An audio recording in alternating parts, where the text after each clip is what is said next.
E estamos de volta com o BBcast, seu podcast de automobilismo e outras nerds. No episódio de hoje vamos falar sobre o preview do GP de Mônaco. E aqui comigo eu tenho a Débora Santos Almeida. Olá, amigos, sejam bem-vindos a mais este podcast. E Rubens, cadê a sua apresentação? Bom, hoje eu percebi que realmente salvo engano, nunca me apresentei, nunca comecei como era nos outros podcasts, como o Del Valle começa no podcast F Brasil, o Jovem Nerd começa no Nerdcast, né? Falando o nome deles. E pra quem não sabe, eu sou o Rubens GP Neto. Vamos falar sobre o GP de Mônaco, né, Débora? Que pra muitos é o GP favorito, pra outros nem tanto. O Mônaco é aquela corrida que faz parte das provas históricas da Fórmula 1. Ela tem aquela paixão, né, dos fãs, justamente porque ela já tá há muito tempo no calendário.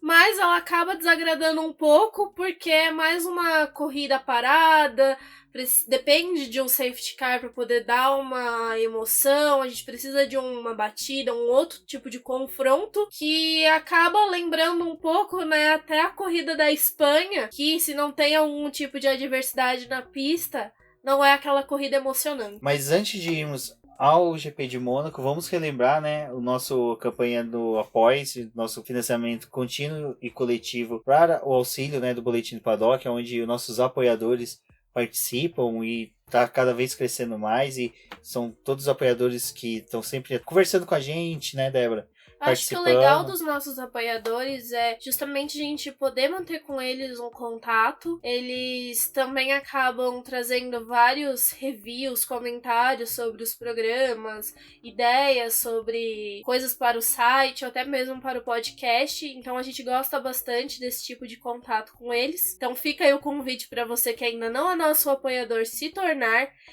e vir fazer parte dessa família do Boletim, e encontrar com os nossos apoiadores e poder conversar um pouquinho mais sobre automobilismo. Automobilismo e, como a gente nerdices. Fala, né? Nerdices, né? Porque hoje, por exemplo, o Valese mandou um trailer de um filme lá, então é aquela coisa, a gente entre uma conversa e outra ali de automobilismo, sempre acaba inserindo algum toque de nerdice.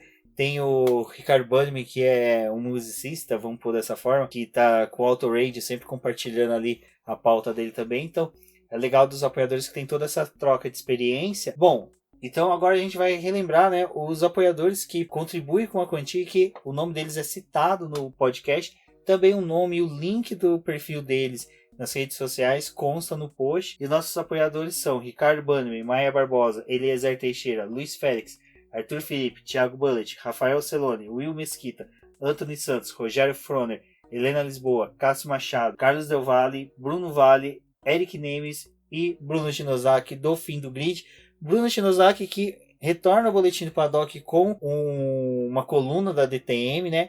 Tem post saindo hoje junto com o BBcast, falando da última corrida em Zolder. Excelente post do Bruno Shinosaki. Bruno Shinosaki também que foi, né, o que nos auxiliou a dar o pontapé inicial lá no antigo Boletim do Grid, que hoje é o BBcast. Então é muito bacana esse retorno dele, tanto como apoiador do Boletim, como também colunista do Boletim do Paddock. Então, muito obrigado ao Bruno e muito obrigado a todos os leitores e ouvintes que compartilham e auxiliam aí o Boletim do Paddock, sempre com a participação, tanto com a participação no Apoia-se, como também compartilhando, curtindo nossas postagens na internet. Eu sou extremamente grata pelo pontapé que o Bruno me deu, até porque eu fui fazer um comentário sobre ter vontade de ter um podcast. Foi ele que acabou me incentivando a fazer um programa, dar a minha opinião através do podcast. Então eu sou extremamente grata a ele e obrigado a todos os nossos apoiadores.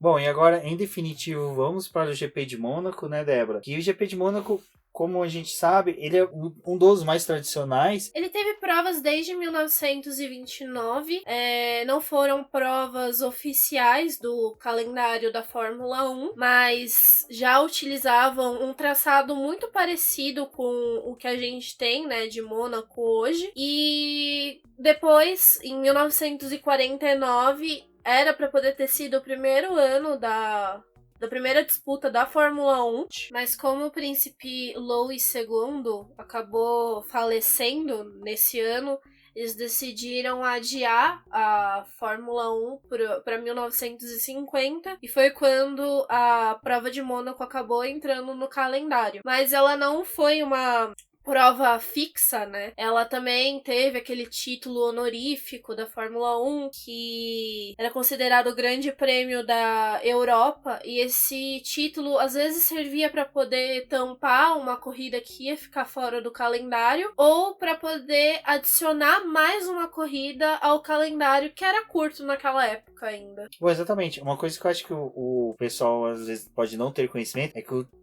o GP de Mônaco já teve 5 traçados diferentes, que é algo interessante para você ter um circuito de rua, mas em decorrência das mudanças, né, na cidade, no crescimento da cidade, teve essas mudanças, e é muito legal que eu vou linkar no post a tag do GP de Mônaco, onde vocês podem conferir postagens nossas da série dos 365 dias, que a maioria tem fotos, e é surpreendente como a pista era mais larga e o guarda-reio era feno. E o feno era só colocado em volta dos postes. Se o piloto saísse da pista, era direto pro mar. E que era bem engraçado, né? Eles colocavam exatamente feno onde que se batesse a cabeça doía mais. Porém, uma coisa que é interessante quando a gente fala desse negócio da largura, é que a gente vê que a largura foi se perdendo não por causa do crescimento da cidade, porque praticamente as ruas permaneceram mesmo, mas foi na busca de segurança, onde que você teve um aumento de guarda-reio e também um melhor trânsito para o pessoal de socorro, né? Os socorristas e os fiscais de prova, bem como as instalações que a gente sempre vê daqueles guindastes, aquelas gruas,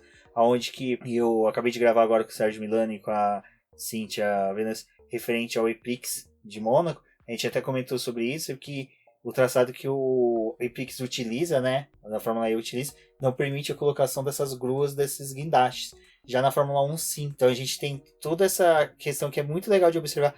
O GP de Mônaco, a evolução do traçado junto com a evolução da corrida é bem próxima do que foi a evolução da segurança na Fórmula 1. Bom, vamos falar um pouquinho da pista, porque ela tem umas características bem peculiares, né? Ela tem 78 voltas, 3.337 quilômetros. No entanto, essa prova da Fórmula 1, ela tem uma quilometragem menor do que as outras corridas ao longo do ano. Seria praticamente impossível a gente chegar a 305 quilômetros, né? Se não tivéssemos 92 voltas na corrida. Então foi diminuído essa quantidade de número de voltas e essa quilometragem, porque senão seria uma corrida muito extensa. Se a gente tivesse 92 voltas do GP de Mônaco para poder se igualar às outras provas, nós teríamos mais de 2 horas de corrida. E dessa forma a gente estaria extrapolando o que é uma das regras das provas de Fórmula 1, a duração máxima de 2 horas. Já foram disputados 64 provas oficiais. Essa vai ser a de número 65. O nosso maior vencedor da pista é o Ayrton Senna, mas nós também tivemos a era do Gran Hill, que tem 5 vitórias na pista, e apenas o Michael Schumacher que se igualou a esse número do Gran Hill. E o Prost vem em terceiro com 4 vitórias. Um piloto que eu acreditei que ele chegaria ao número do Schumacher, até poderia tentar, do Schumacher, do Gran Hill, e chegar até mesmo ao Senna, mas que infelizmente abandonou a Fórmula 1, era o Nico Rosberg. O Nico Rosberg ele já tinha, né, 3 vitórias no Principado, então eu acreditava. E uma coisa que você falou, referente a ter 92 voltas, aí que tá a importância dessa série que finalizou agora no BP, e recomendo a todo mundo, sempre possível, dar uma buscada em textos da série 365, que eu escrevi algumas corridas sobre o GP de Mônaco, década de 50 e 60, tinham 100 voltas. O traçado era menor, mas mesmo assim eram 100 voltas. E era bem interessante porque você via que a mudança do cenário da corrida mudava a cada 10, 15 voltas. Retornando a esse momento nosso números, que a gente gosta tanto no BBcast, e que também funciona para você, amigo, que vai fazer sua aposta lá no GP Predictor, no F1 Fantasy ou em qualquer outra quinha de apostas que você possa ter. Um outro número que é bem interessante dessa questão de vitórias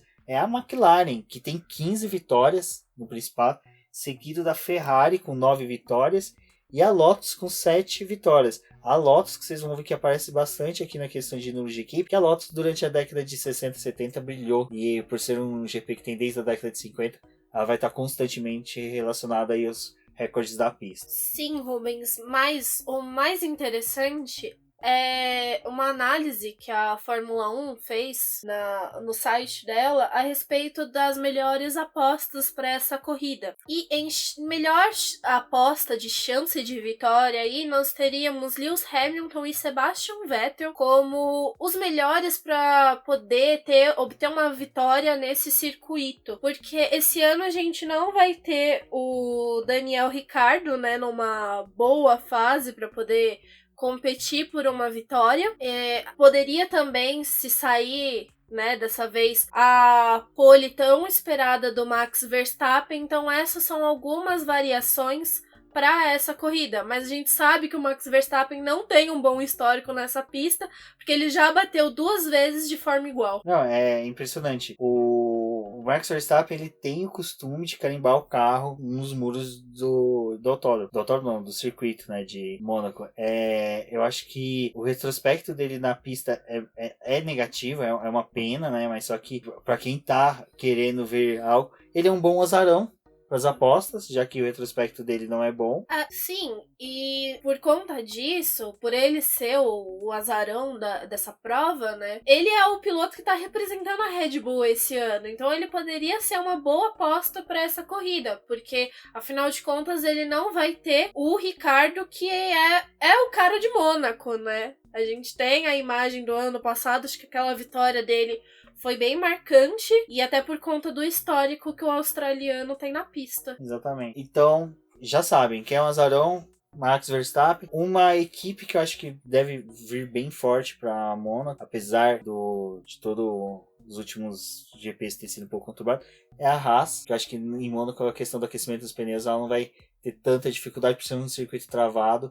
Ela não é uma pista igual Baku, onde os pneus eles acabam se resfriando de forma muito fácil, por conta das áreas que nós temos de sombra. Nessa corrida, como os pneus estão em constante utilização e em alta rotagem, eles acabam mantendo a temperatura de forma mais uniforme. Essa corrida, apesar de ser um circuito de rua, os pneus não acabam se desgastando muito, então já vou até aproveitar para poder falar um pouquinho dos pneus que vão ser utilizados nessa corrida. Nós vamos ter a presença do C3, que é a faixa branca, o C4, que é a faixa amarela, e o C5, que é a faixa vermelha.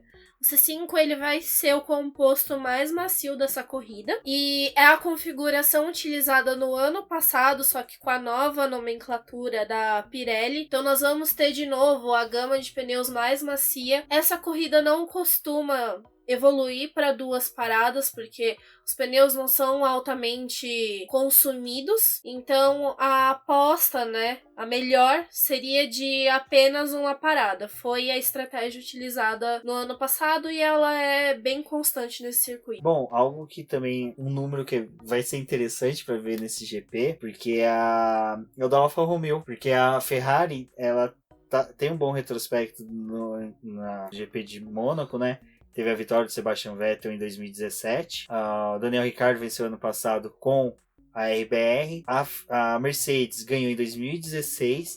A McLaren, a última vitória dela foi em 2008 com Lewis Hamilton. Mas a Alfa Romeo, a última vitória dela em Mônaco foi em 1950 com Fangio. Então, assim, é muito engraçado você ver uma equipe que ela é nova tecnicamente, né? Vamos pôr dessa forma.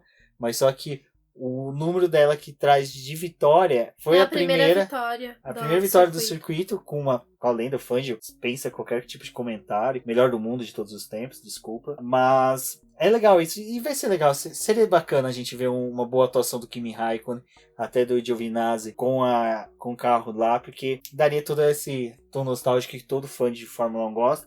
E falando em nostalgias, né, Débora? A gente tem a questão das poles, que aí sim, isso eu falo que é legal de Mônaco. A gente pode falar que a corrida monótona não é chato, mas na hora que você vê os números, você vê que quem está no hall dos melhores, discussão que tiver sobre os melhores de todos os tempos, o nome vai estar inserido aqui. Porque veja, nas poles a gente tem Senna com 5 poles, depois empatado com 4, Fangio, Jim Clark, Jack Stewart e Prost com 4 poles, depois com 3 poles, Moss, Niki Lauda e Michael Schumacher. Ou seja, você para se destacar em Mônaco, você tem que ser muito bom. Não é só um rostinho bonito, numa carenagem bonita que consegue uma coisa, inserir seu nome no hall dos melhores em Mônaco. Acho que Mônaco também tem essa coisa, né? Ela separa muito bem os homens das crianças. Sim, ele é uma pista bem desafiadora. A gente tem vários níveis, né? O circuito. A parte que traz mais dificuldade é aquela parte do túnel, porque os pilotos entram ainda no claro e passam pelo túnel que é bem mais escuro, e logo depois dessa saída do túnel já tem uma curva, então ela é bem complicada, o piloto tem que se ajustar, né, pra poder fazer esse circuito. Ele é bem técnico, ele acaba assustando porque tudo parece que você tá correndo dentro de uma caixa de fósforo, né, porque é tudo muito próximo, o muro tá ali constantemente te desafiando e justamente tá ali pra poder provar quem é o melhor. O Max Verstappen aceita esse desafio. E falando em caixa de fósforo, a definição do Nelson Piquet, né, que correr em Mônaco e andar de bicicleta na sala de jantar, né, em casa. Você falou do túnel, tem outra grande passagem que é dita pelo Jack Stewart, que ele ensinava como entrar no túnel, né, que fechava um olho antes da entrada do túnel, e na hora que você entrava no túnel, você abria o olho que estava fechado, então dava aquele equilibrado. O que eu fico me perguntando é, com a tecnologia que nós temos hoje, não existe nenhuma viseira Transvision, aquela que muda de claro para escuro com o ambiente? Eu usei esses óculos, era uma maravilha, adorava. Tá aí uma ideia, vou vender essa ideia aí para a Bell, para a Gu, que são os fabricantes de capacetes, mas também temos nas equipes a questão de poles, né? Quem são as três mais? McLaren, Ferrari e Lotus. 11, 10 e 9. É impressionante, né? Como a Lotus, mesmo tendo... Vamos pôr que a Lotus mesmo, aquela Lotus do Senna, do Colin Chapman, findou-se na década de 90. Até hoje os números delas persistem, né? Então é para ver como realmente a história dessa equipe vai se perpetuar ainda por muito tempo na Fórmula 1. Voltas rápidas. Aí tem uma característica do Senna, que o Senna nunca foi um piloto de exercer, né, ou utilizar de voltas rápidas durante as corridas. Tem Michael Schumacher com 5 voltas, Fangio, Senna e Prost com 4, Mika Hakkinen e Kimi Raikkonen com 3. Em pódios, aí vem soberano, não tem nem o que se discutir, Ayrton Senna com 8 pódios, Graham Hill e Michael Schumacher com 7, Prost, Vettel e Hamilton com 6. E para finalizar aí também a Ferrari com 52 pódios. Tecnicamente, praticamente todos os anos deve ter tido um piloto da Ferrari no pódio. McLaren com 26 e Lotus. Novamente a Lotus com 16 pódios. Voltas na liderança, que aí engraçado, o Senna tem mais vitórias que o Schumacher, mas o número de voltas do Schumacher é maior. 435 contra 422 do Senna. E Graham Hill com 368, lembrando que Graham Hill pegou a época de alguns GPs que tinham 100 voltas. Mas é o que eu falei, o cenário dessas corridas quando tinham 100 voltas, a cada 15, 20 voltas tinha alguma coisa diferente. Eu lembro que tem uma corrida que eu acho que é de 65, se eu não me engano, do Graham Hill, e que o carro dele quebrou, ele foi para os boxes, tipo andando a quase 5 km por hora, fez todas as trocas. Todo mundo que estava na frente dele começou a ter defeito, aconteceu a mesma coisa e ele conseguiu voltar na liderança. Então tem essas peculiaridades que é bem interessante de se ler dessas provas antigas. McLaren lidera com o número de voltas com 916, Ferrari com 778 e Lotus com 517. Bom, lembra, a gente falou tanto do Verstappen, né, bater, gostar, ter um amor, um relacionamento muito sério com os muros. Vale lembrar que da corrida passada que foi, né, merecidamente uma vitória do Daniel Ricciardo, apesar de não ter sido uma corrida tão empolgante quanto os fãs, né, se sentiram ao ver Daniel Ricciardo, que era um piloto que namorava com a vitória aí no Principato já há uns 2, 3 anos. Sim, a vitória dele não veio de forma fácil. O carro dele acabou tendo problemas lá pela volta 28 com o sistema de recuperação de energia, o MGUK. Ele acabou perdendo potência e a gente viu aquela sequência de rádios dele pedindo ajuda para a equipe e o que ele podia fazer para poder levar o carro até o final. A própria Red Bull não acreditava que ele ia conseguir chegar ao final dessa corrida. que ele provavelmente ia estar abandonando essa prova, mas ele lutou até a última volta. O circuito de Mônaco acabou ajudando ele por ser justamente travado, não ter pontos de ultrapassagem fácil. A aproximação dos carros também na temporada passada era um pouco mais complicada, porque o carro da frente acabava gerando muita turbulência para quem vinha atrás. Então o Ricciardo acabou se valendo dessas características do circuito para poder garantir a vitória. O Vettel chegou a se aproximar do Ricciardo, mas também por conta dos pneus estarem um pouco mais desgastados, ele não ameaçou o Ricciardo da forma que, né, esperava ver uma grande disputa. Então ele preferiu garantir o segundo lugar dele. O Lewis Hamilton terminou em terceiro. Foi uma corrida que a gente teve essa disputa também entre Raikkonen e Bottas, mas também não chegou até a ultrapassagem. E o Max Verstappen, por conta da barbeiragem dele no terceiro treino livre, onde ele bateu, o carro não teve como ser recuperado para a classificação. Então ele não disputou essa prova de classificação, largou da última posição, foi galgando posição até terminar em nono. E ainda marcou a volta mais rápida, né? Com 14.260. Engraçado, né? E a pole do Daniel Ricciardo foi 1:10.810. E a consideração final que a gente pode fazer sobre a corrida do ano passado é que a Red Bull estava disputando o GP de número 250 da carreira deles. Então foi uma vitória bem merecida pro Ricciardo, teve essa tensão, mas não foi aquela prova, né, que... Acho que a tensão no ar ficou por conta dele, que a gente tava esperando essa vitória dele em Mônaco e toda essa angústia de saber se ele ia terminar a corrida ou não foi o que garantiu as pessoas ficarem ligadas na transmissão. Não, e até mesmo após a corrida, se não me engano, acho que foi o David Coulter que estava fazendo as entrevistas, perguntaram, né, pro Lewis Hamilton por que ele não tentou, né, buscou a vitória. Aí ele falou que realmente não era de interesse dele, ele deu a entender isso, né, nas palavras dele, que o intuito da equipe era realmente pontuar e pontuar bem na prova, uma vez que ele já estava na frente do Vettel. O Hamilton nessa corrida... Ele acabou reclamando várias vezes também pelo rádio por conta do desgaste dos pneus. Ele queria parar e colocar pneus mais novos para poder tentar travar uma disputa, mas por conta da proximidade que os carros tinham em Mônaco e por não ter essa facilidade de ultrapassar, a Mercedes acabou deixando com que ele ficasse na pista com os pneus desgastados, garantir o pódio, né, o terceiro lugar, e não ameaçar isso, não se prejudicar nessa decisão. Foi uma decisão sábia daí. Bom, e agora para a corrida de 2019, eu acho que a gente pode esperar muito. A Red Bull, ela vem meio que demonstrando que não vai se apresentar tão forte como foi o ano passado, mas eu acho que dá para se acreditar muito na equipe, no traçado. Ano passado ela também não era aquela equipe forte, mas o circuito de Mônaco, ele é muito burocrático. Ele é muito bom para essas equipes que não têm o completo desenvolvimento, né, que seria de um carro da Mercedes. Ele é um carro que, por ser uma pista que não depende do motor e mais da aerodinâmica do carro, a gente sabe que os carros da Red Bull, eles são bem desenhados nessa questão aerodinâmica. Eu vejo que pode ser uma pista também para Toro Rosso, até por conta da Red Bull mesmo e de tudo que a gente falou lá pela pré-temporada, que o projeto deles era um projeto mais unido, que tinha parte de desenvolvimento. Ela é mais uma pista que a gente acaba vendo algumas mudanças no carro significativa, mas é também por conta das características da pista. Uma coisa legal é que os treinos livres são feitos na quinta-feira, então não vão perder os treinos livres acreditando que é na sexta, porque acaba sendo na quinta.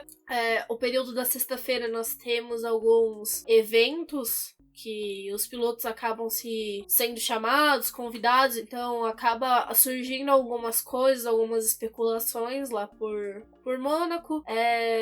Eu gosto desse tipo de característica que o circuito tem por conta dessa atmosfera. A gente sabe que esse ano não vai ser toda aquela alegria que Mônaco proporciona. O Niki Lauda acabou falecendo, né, no dia 21. E ele foi um piloto muito marcante, né? Bicampeão pela Ferrari, ganhou um título pela McLaren. E era o que eu tava conversando com a Rafaela do Garota da Fórmula 1, que eu gostaria muito de ver uma vitória da Ferrari, porque eu acredito que por conta do Lauda ia ser uma coisa muito marcante. Então, não vai ser uma corrida fácil, acho que não tem todo, né? O mês de maio, ele é um mês difícil para quem gosta de automobilismo. A gente ia gravar esse programa ontem, mas depois da notícia do Lauda foi impossível fazer essa gravação. Então, espero que todos que estejam assistindo essa corrida seja pensando que ele tá lá travando outras disputas onde quer que ele esteja. Bom, é isso, pessoal. Agora é aquele momento que a Débora não gosta da palavra, mas eu vou ter que utilizar, que é um disclaimer nosso.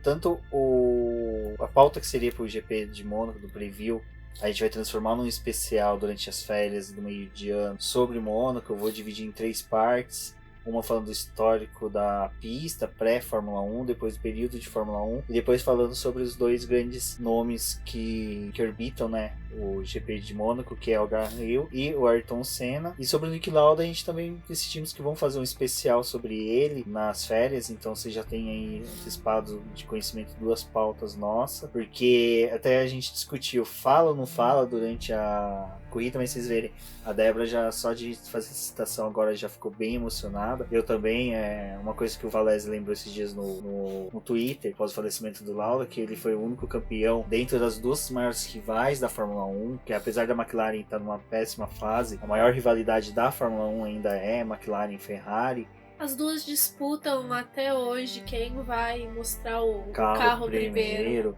Então isso é desde aquela época que nasceu com o Hunt e com o Niki Lauda, né? Essa rivalidade das duas, mesmo o Emerson tendo disputado o título, então eu acho que o Niki Lauda ele foi um divisor de águas na Fórmula 1. Ele até é legal que foi Fred Sabino que escreveu que ele foi o piloto que ligou os 3 maiores nomes da Fórmula 1 brasileira, que foi o Emerson Fittipaldi. Ele correu, né, com os 3, com o Emerson, com o Nelson Piquet, com o Ayrton Senna. Falando de Mônaco, né, como não lembrar de 1984, o Senna surgiu num GP onde ele fez uma linda ultrapassagem sobre o Niki Lauda, que, né, era o Niki Lauda na McLaren, e o cara estava numa Toleman. E é legal do documentário do Senna que o cara que tá narrando, tá comentando a corrida, salvo engano pra BBC, é o James Hunt. Então você tem todas essas pecinhas que quando você vai se encaixando, você vê toda a importância que tem o Niki Lauda, que tem o GP de Mônaco e que tem dentro da Fórmula 1 todo esse cenário. Então, por isso que ficaria difícil a gente dentro de um preview falar de tudo isso. Então, fiquem atentos durante as férias aí do meio de ano até o GP de Spa, né, que é o intervalo ali de férias. A gente não vai deixar vocês sem programas. Vamos falar sobre esses dois personagens da Fórmula 1, que é tanto o GP de Mônaco, que merece uma atenção especial, como o do Niki Lauda. Torço para que todos assistam ao GP com um sentimento de agradecimento ao Niki Lauda.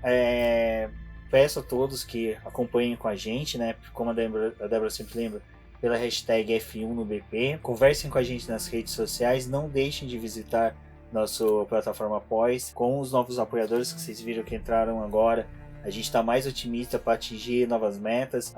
Enquanto que a gente sabe que não está atingindo as novas metas, a gente já está se programando para quando atingir, ter o material, tudo para disponibilizar para vocês. Eu mesmo fico me coçando para começar algumas coisas, mas só que eu quero respeitar as metas que tenham para bater. Tem desde a abertura do canal no YouTube até com posts diários, que daí eu pretendo fazer algo novo, algo diferente do que eu já vi.